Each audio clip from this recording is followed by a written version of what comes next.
Hi dear students, welcome you all in my channel Juhi academy, जहां हम सभी सिर्फ कॉन्सेप्ट्स को पढ़ते ही नहीं समझते भी अच्छे से हैं। मैं जूही मैम फिर से आ गई हूं आप लोगों के लिए एक नया लेक्चर लेकर। आज हम लोग पढ़ने वाले हैं लाइंस एंड एंगल्स। अब लाइंस एंड एंगल्स में टॉपिक कहने की बात है तो बहुत छोटा सा, लेकिन क्या सही में इतना छोटा सा है या कुछ कॉम्प्लिकेट लेवल के क्वेश्चंस भी हैं। कई बार ऐसा होता है कि इन क्वेश्चंस को लेकर हम लोग कंफ्यूज हो जाते हैं। तो क्या कंफ्यूजन होने वाली बात है? क्या डे टू डे लाइफ में कोई इसका यूज है? आइए चलिए देखते हैं। और जो लोग नए हैं वो मेरे चैनल को सब्सक्राइब कीजिए, लाइक कीजिए हमारी वीडियोस को, और मेरे प्यारे सभी स्टूडेंट्स इस वीडियो से पढ़कर कुछ अच्छा समझिए। तो आइए चलिए शुरू करते हैं। सो लाइंस एंड एंगल्स, जब भी हम बात करते हैं सबसे पहले हमें कुछ बेसिक चीजें पता होनी चाहिए। तो सबसे पहली बेसिक चीज क्या है? जैसा कि हम लोग यहाँ पर देख पा रहे हैं, एक बल्ब, या नहीं, बल्ब एक बेसिक चीज नहीं है, point. So ultimately when we talk about lines and angles we first know some basic terms, right? जैसे कि हमारा ये पॉइंट होता क्या है? पॉइंट एक तरह का सिंगल लोकेशन होता है स्पेस में। अब सिंगल लोकेशन यानी कि अगर मैं यहाँ पर खड़ी हूँ तो मेरी एक लोकेशन है, मेरी एक एग्जैक्ट पोजीशन है, दैट इज योर पॉइंट। अगर ये बल्ब है तो ये भी तो एक पोजीशन की तरफ इशारा कर रहा है, राइट? सो इसीलिए ये बल्ब भी क्या हो गया? एक पॉइंट हो गया। आइए आगे बढ़ते हैं। पॉइंट के बाद अगर मैं बताऊं कि लाइन क्या है, तो लाइन जनरली बहुत सारे पॉइंट्स अगर एक ही लाइन एरे में लगा दिए जाए और वो फॉरएवर बढ़ती रहे तो उसे लाइन कहेंगे। जैसे कि हमारे पास एक एग्जांपल है लाइन का, रोड्स, जो कि इनडिफाइनेटली किसी भी डायरेक्शन में बढ़ती चली जाती हैं, है ना? और इसके अलावा और कोई एग्जांपल्स भी होंगे तो हमें कमेंट सेक्शन में बताइएगा। इसके बाद हम लोग देखते हैं लाइन सेगमेंट। अब अगर लाइन फॉरएवर डायरेक्शन में बढ़ती चली जाती है तो लाइन सेगमेंट रिस्ट्रिक्ट रहती है दो पॉइंट्स के बीच में, ठीक है? सो हम कह सकते हैं कि ट्यूबलाइट, पेंसिल एक लाइन सेगमेंट का ही तो एग्जाम्पल है, क्योंकि यहाँ पर ये क्या है? ये दो पॉइंट्स के बीच में फिक्स है। जैसे कि यहाँ पर भी अगर हम ट्रैक देखें, ये स्टेयर ट्रैक, तो ये भी दो पॉइंट्स के बीच में क्या है? फिक्स है। इसी तरीके से अगर हम रे की बात करें, आ रहा है ना थोड़ा थोड़ा इंटरेस्ट एग्जाम्पल्स के साथ? रे की बात करें तो रे में एक पॉइंट हमेशा फिक्स रहता है और दूसरे पॉइंट से इनडिफाइनेटली डायरेक्शन में आपकी लाइन बढ़ती रहती है। And when we talk about rays, how can we forget about sun rays? Yes, so sun rays भी तो एक रेज का ही एग्जाम्पल है। एक पॉइंट सोर्स है हमारे पास सन, और उससे बहुत सारी रेज बाहर की तरफ आ रही है। इसी तरीके से एक बैडमिंटन प्लेयर अगर वो एक शॉट लगा दे इस तरीके से तो क्या होगा? बॉल एक पॉइंट सोर्स से कहां जाएगी? एक इनडिफाइनाइट डायरेक्शन में जाएगी। सेम इस पिक्चर में दिखाया जा रहा है। तो ये है हमारी रे, जो एक पॉइंट पर फिक्स रहेगी और दूसरी डायरेक्शन में एक्सटेंड करेगी। उसके बाद अगर हम बात करें इंटरसेक्टिंग लाइंस, हमारे घर में सबसे बड़ा एग्जाम्पल हमारे पास scissors, right? Generally intersecting lines के बारे में अगर हम बात करें तो ये वो लाइंस होती हैं जो एक दूसरे को एक पर्टिकुलर एंगल पर काटती हैं। और यहाँ पर एक खास बात ये है कि इंटरसेक्टिंग लाइंस के केस में हमारे एंगल्स बराबर होते हैं और ऐसे एंगल्स वर्टिकली अपोजिट कहलाते हैं।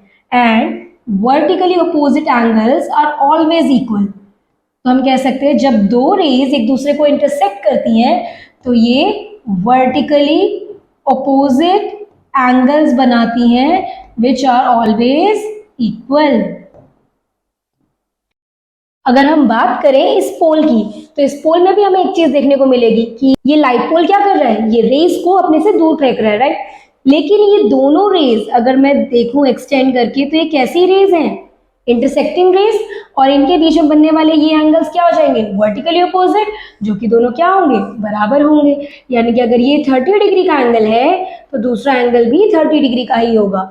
सो इंटरसेक्टिंग लाइंस में ये बात समझने बहुत जरूरी है, क्योंकि आगे चलकर जब कॉम्प्लेक्स क्वेश्चन आने लगेंगे तो उसमें ये प्रॉपर्टीज यूज होंगी। आगे देखते हैं। अब हमारे पास परपेंडिकुलर लाइंस हैं। जनरली परपेंडिकुलर लाइंस के एग्जांपल तो हमारे पूरे घर में देखने को मिल जाते हैं। तो बाहर तो हम क्या ही देखें? विंडो, एक प्लस का साइन, हमारे पास सेट स्क्वायर, या क्लॉक के अंदर अगर एग्जैक्टली 3 o'clock हो रहा है जिसमें हमारी दोनों रेज क्या है? परपेंडिकुलर। ये मेरा स्क्रीन या ये बोर्ड जहां पर हमारे पास दोनों लाइंस कैसी है? परपेंडिकुलर। अब परपेंडिकुलर लाइंस में ऐसी लाइंस जो एक दूसरे को 90 डिग्री के एंगल पर बांट दे। हमने परपेंडिकुलर बाइसेक्टर नहीं बोला, मार्क माय वर्ड, हमने बोला है परपेंडिकुलर लाइंस। तो इसमें ये लाइन एक्स वाई क्या करेगी, पी क्यू को सिर्फ और सिर्फ 90 डिग्री के एंगल पर बांट देगी। तो ये एंगल हो गया हमारा 90 डिग्री, और ये दोनों lines X Y P Q के क्या हो गई, परपेंडिकुलर। इन्हें लिखने का तरीका है कि एक्स वाई परपेंडिकुलर के लिए ये उल्टा टी का sign is perpendicular to P Q. तो अब अगर कहीं क्वेश्चन में ऐसे लिखा हुआ आ जाए तो आपको समझना पड़ेगा कि एक्स वाई लाइन या whatever the line is perpendicular to other line. और अगर ये परपेंडिकुलर है तो जाहिर सी बात है इनके बीच में कितने डिग्री का एंगल बनेगा, 90 डिग्री का एंगल बनेगा, राइट। अब इसके अलावा हमारे पास पैरेलल लाइंस होती हैं, ऐसी लाइंस जो दूर दूर तक एक्सटेंड कर लो, एक दूसरे के आमने सामने तो होंगी पर एक दूसरे को कभी भी इंटरसेक्ट नहीं करेंगी, या फिर यूं कहो दोनों के बीच का distance starting to end, tip to toe हमेशा बराबर रहने वाला है। जैसे कि ये जो बच्चा खड़ा है इसके पीछे की वॉल का डिजाइन देख लो कैसा है, ये बिल्कुल ये लाइन इस दूसरी लाइन के क्या है, पैरेलल है, दोनों के बीच में एक फिक्स गैप है। या फिर अगर हम स्विच को देख ले, स्विच के दो पिंस, इन दोनों पिंस के भी बीच में क्या है, पैरेलल लाइंस, एक इक्वल गैप है। उसी तरीके से अगर हम यहाँ पर देखें स्टम्प्स लगे हुए हैं, इन स्टम्प्स के बीच में भी क्या है, इक्वल गैप। और रेलवे लाइंस हमारा बिगेस्ट एग्जांपल है ही। सो इसके बाद अब हम आते हैं थोड़े कैलकुलेटिव पार्ट पे। अगर मैं दो रेस को एक दूसरे के ऊपर इस तरीके से इंक्लाइन रख दूं, दिख रहा है ना आप सभी को, इस तरीके से रख दूं, तो इनके बीच में क्या कुछ इंक्लाइनेशन एंगल है? हाँ, अब हम बात करने वाले हैं एंगल की। एंगल जहां पर दो रेस एक कॉमन एंड पॉइंट शेयर करेंगी वहीं पर एंगल बनेगा।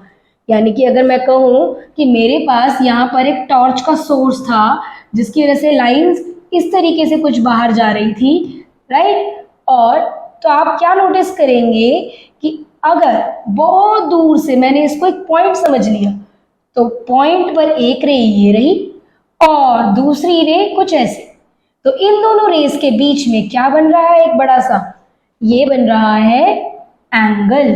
तो हम कह सकते हैं जब दो रेस का कोई कॉमन एंड पॉइंट हो तो उनके बीच में इंक्लाइन क्या बनता है हमारा, एंगल, जिसे आप लोग समझेंगे कि हायर क्लासेस में हम इसे थीटा भी लिखते हैं। अब ये तो हो गई एंगल की बेसिक बात। क्या इंग्लिश में कोई ऐसा अल्फाबेट है जिसमें ऐसे हम एंगल्स बना सके? सोचो सोचो, कुछ अल्फाबेट्स तो होंगे जहां पर इंटरसेक्टिंग लाइंस बन सकती हो या एंगल्स बन सकते हो। चलो मैं एक बताती हूँ, जैसे कि हमारा अल्फाबेट एक्स, ये एक्स अल्फाबेट है, लेकिन अभी बताओ भी मैंने क्या बताया था, इंटरसेक्टिंग लाइंस का भी एक एग्जांपल है, और साथ ही साथ इसमें ये वर्टिकली अपोजिट एंगल्स होंगे ना, तो ये इक्वल भी होंगे, यानी कि ये एंगल 1 एंगल 2 के बराबर होगा, राइट। इसी तरीके से एक लेटर में लिखती हूँ एम, और अगर ये लेटर मैंने एम लिखा तो एम में क्या हो गया, देखो अगर मैं कहूँ ये एक फिक्स पॉइंट ले लेती हूँ तो ये एक लाइन सेगमेंट का एग्जाम्पल भी हो गया, और इस लाइन सेगमेंट और दूसरी लाइन सेगमेंट के बीच में एंगल, पर मैम आपने तो अभी बताया था कि रेस के बीच में एंगल बनता है, दो लाइन सेगमेंट्स के बीच में भी एंगल बन सकता है अगर दोनों लाइन सेगमेंट्स का कॉमन एंड पॉइंट है तो। इसी तरीके से ये हमारे पास ये भी एंगल है। अब इसी एंगल के बेसिस पर हम लोग कह सकते हैं कि we have different kinds of angles, यानी कि अगर दो रेज एक दूसरे से इंक्लाइन हो रही हैं तो हमारे पास एंगल्स के भी वेरिएशन आएंगे। अब अगर मैं टाइप्स ऑफ एंगल्स की बात करूं तो we have different kinds of angles, acute, right, obtuse. चलिए देखते हैं वो भी कैसे होते हैं। सबसे पहला एंगल हमारा बनेगा एक्यूट एंगल, जिसमें हमारे पास एक रे यहाँ पर आ गई, हम इस रे को भी नाम दे देंगे, और दूसरी रे यहाँ। तो इन दोनों रेस के बीच में हमारा एंगल बन रहा है ये ओ ए बी।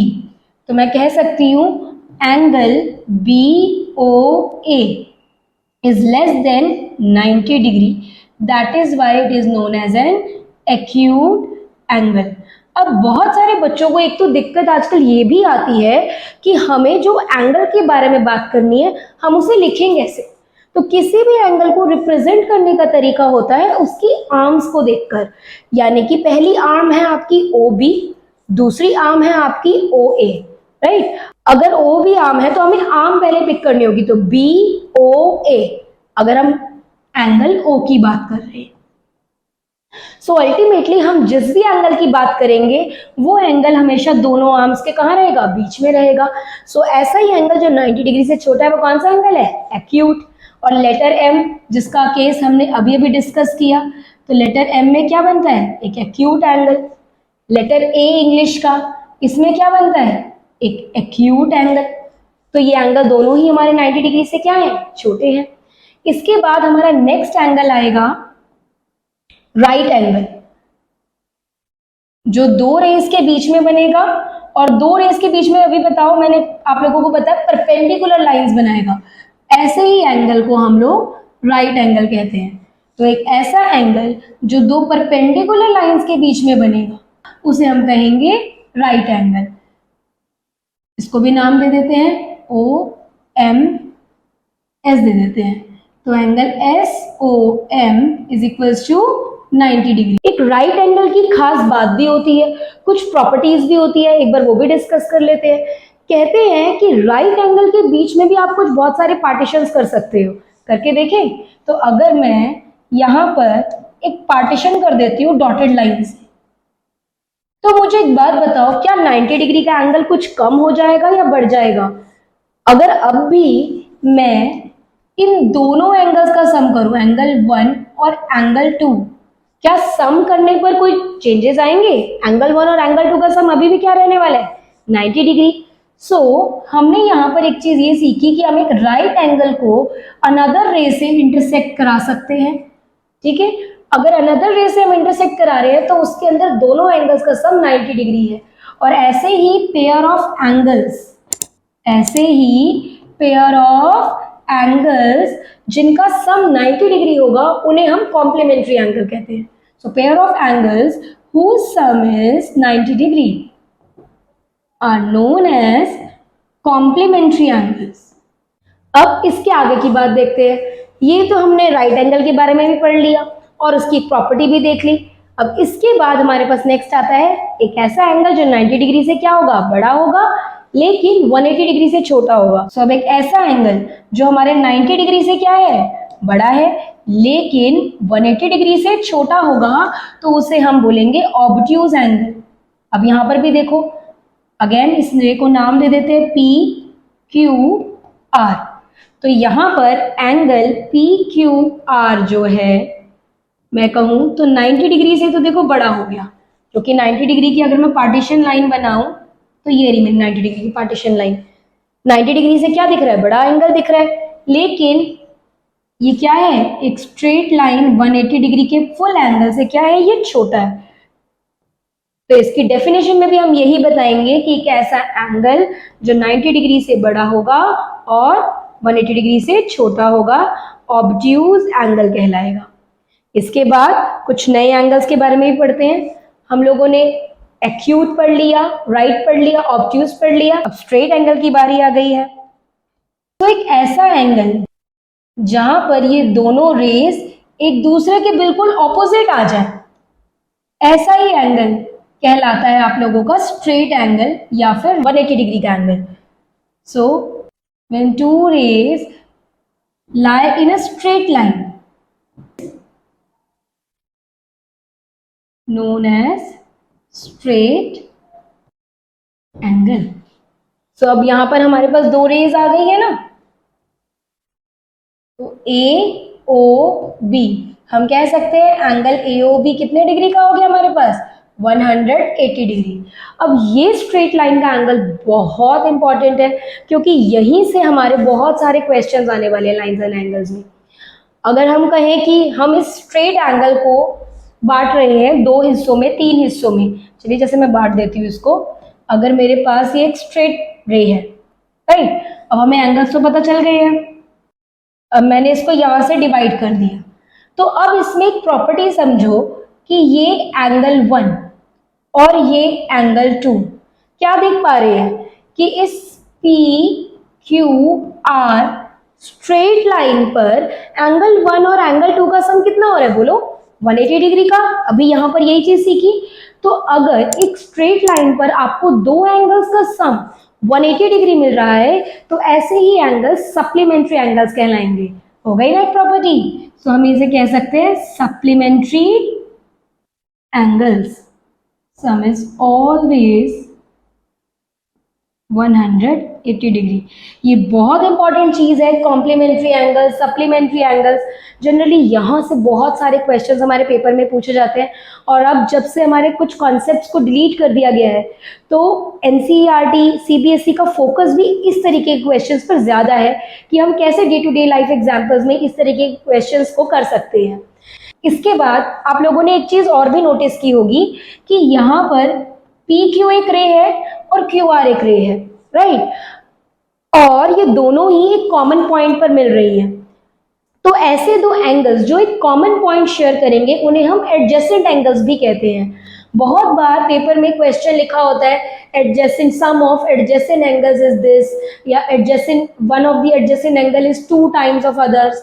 तो हमें एडजेसेंट का कॉन्सेप्ट ही नहीं समझ में आता, ठीक है ना। सो हम कहते हैं कि if 2 or more rays share a common point, then they form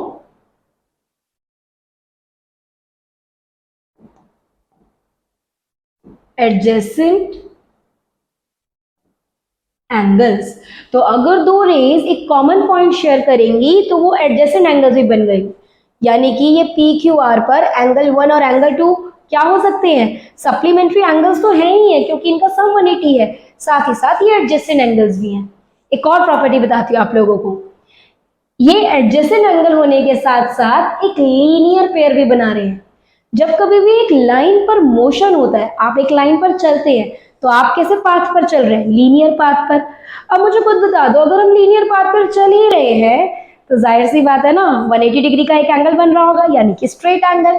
इसी वजह से अगर दो एंगल्स हैं एक पेयर बना रहे हैं तो इन दोनों को हम लीनियर पेयर भी बोलेंगे। क्या बोलेंगे, linear pair. Linear pair sum is also 180 degree, यानी कि लीनियर पेयर के एंगल्स का सम भी 180 डिग्री होता है। बट याद रखना लीनियर पेयर में ये एक पेयर होना चाहिए, दो एंगल्स होने चाहिए।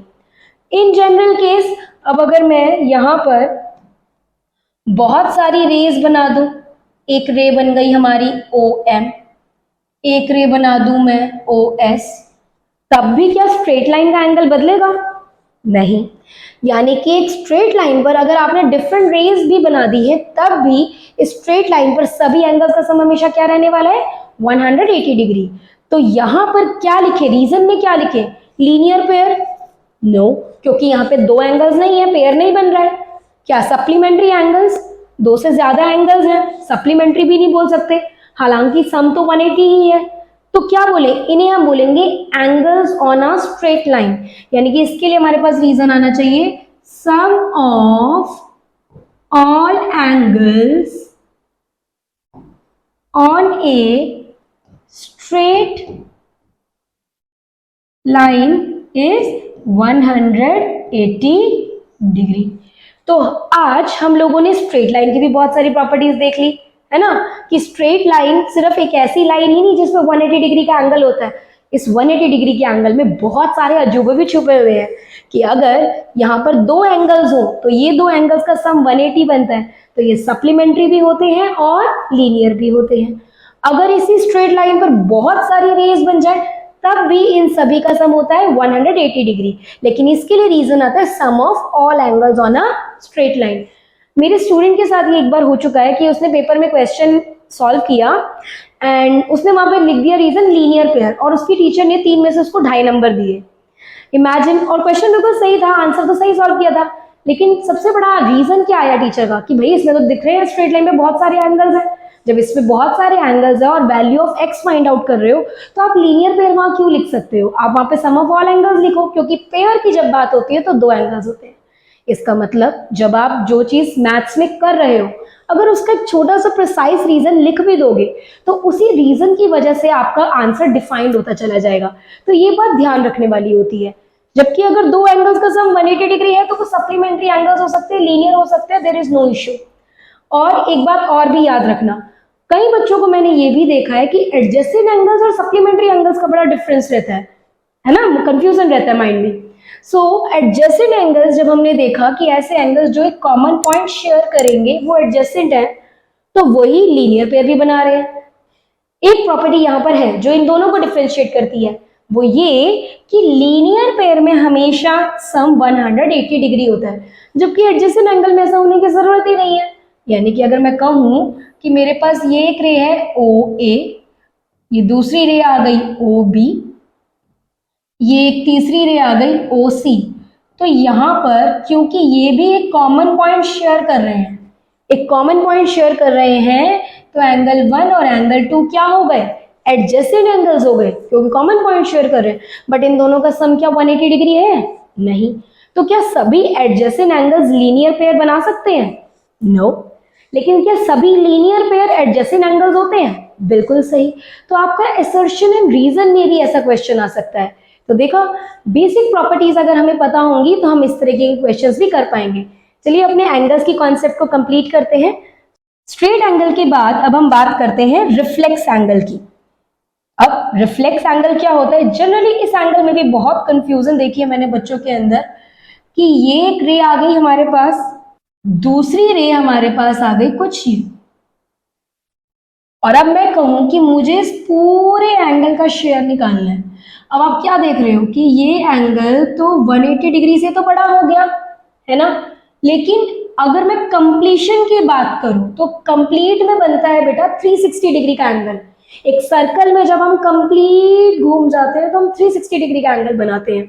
तो 360 डिग्री से तो देखो छोटा दिख रहा है और 180 से बड़ा, तो हम कह सकते हैं ए ओ बी।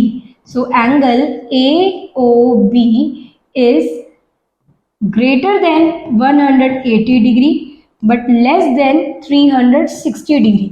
तो इसे हम बोलेंगे रिफ्लेक्स एंगल। पर अब इस एंगल को कैलकुलेट कैसे करें, क्योंकि सबसे ज्यादा कंफ्यूजन एक रिफ्लेक्स एंगल को कैलकुलेट करने में ही आता है। तो जब किसी भी एंगल का रिफ्लेक्स एंगल पूछा जाए तो 360 डिग्री में से उस पर्टिकुलर एंगल को माइनस कर दो। यानी कि अगर मेरे पास ये स्ट्रेट लाइन है और मेरे पास ये छोटा सा एंगल है, मान लेते हैं कि ये मेरे पास 60 डिग्री का एंगल है, और मुझसे पूछा जा रहा है find reflex of angle BOC। अब मुझसे BOC एंगल का रिफ्लेक्स पूछा जा रहा है। अब BOC का रिफ्लेक्स का मतलब क्या है भाई, 60 से तो बड़ा ही होगा लेकिन 360 से छोटा होगा। तो क्या करूं, इतना बड़ा एंगल निकालना है, तो गिवन पोर्शन क्या है 60 डिग्री, क्योंकि ये पूरा कंप्लीट हो जाएगा, है ना।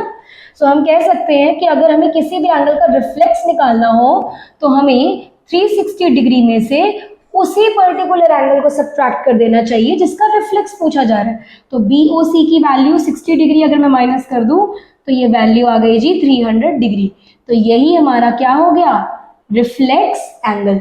ये बहुत इंपॉर्टेंट कॉन्सेप्ट है क्योंकि आगे आने वाले चैप्टर्स जो हमारे सर्कल का भी आएगा उसमें भी ये यूज होने वाला है। इसके अलावा अगर आप एक पूरी जर्नी घूम आए हैं, यानी कि आपका पॉइंट यहां से घूमना स्टार्ट कर चुका था और अब आप लाइन के ऐसे दूसरे पार्ट पर आ गए हैं जहां पर आपकी दूसरी लाइन, दूसरी रे क्या कर रही है, पहली रे OA के साथ कोइंसाइड कर रही है OB। तो ये आपका बन गया जी एक कंप्लीट एंगल, और कंप्लीट एंगल की वैल्यू हमेशा रहती है 360 डिग्री। तो आज तो हम लोगों ने कर लिया एक बेसिक रिव्यू कि लाइंस और एंगल्स आखिर होते क्या हैं। अब नेक्स्ट क्लास में हम लोग करेंगे इससे रिलेटेड क्वेश्चंस। बहुत सारे क्वेश्चंस को करने के लिए तैयार रहिएगा अपनी पेन और कॉपी के साथ, और हमारे कमेंट सेक्शन में हमें जरूर बताइएगा कि लाइंस, रेज या लाइन सेगमेंट के day to day life example जो मैंने बताया उसके अलावा और क्या हो सकते हैं। इसी तरीके से हमारी वीडियोस को सभी बच्चों में शेयर करते रहिए, क्योंकि पढ़ेगा इंडिया तभी तो आगे बढ़ेगा इंडिया। Thank you.